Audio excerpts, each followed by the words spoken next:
In the quiet town of Cedar Creek stood an old white church that had watched generations come and go. Its walls were weathered, its roof leaked when it rained, and its pews grew emptier each Sunday. Yet for decades, Pastor Samuel Carter faithfully opened its doors, believing that as long as one soul needed hope, the church still had a purpose.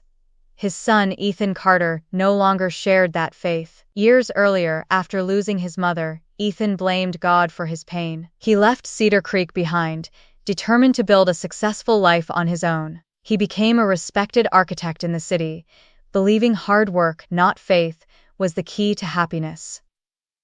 Then one phone call changed everything. Pastor Samuel had passed away. Reluctantly, Ethan returned home for the funeral. As he stepped into the old church, memories flooded back. Every creaking floorboard, every stained glass window, and every familiar hymn reminded him of the life he had tried to forget. After the service, Ethan received a letter his father had written before his death. It simply said, "Son, don't inherit this church. Discover why I loved it." Ethan planned to sell the property immediately. To him, the church was only an old building with no future. But over the next few days, he met the people whose lives had been quietly changed by his father's kindness.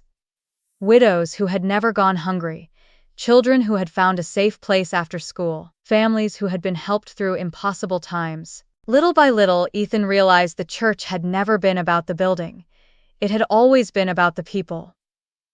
One afternoon, a troubled teenager named Caleb asked him, "Do you think God still cares about someone like me?" The question stayed with Ethan long after the conversation ended. That evening, while cleaning his father's office, Ethan found his worn Bible. Inside, a verse was carefully underlined, "You shall be called the repairer of broken walls."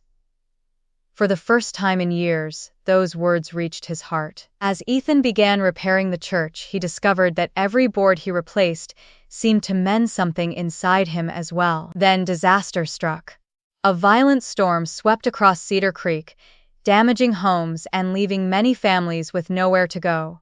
The old church, still standing despite its scars, became an emergency shelter. Day and night, volunteers served meals, comforted children, and welcomed anyone in need. Ethan worked beside them without expecting anything in return. Late one evening, exhausted and alone inside the sanctuary, he knelt for the first time since childhood.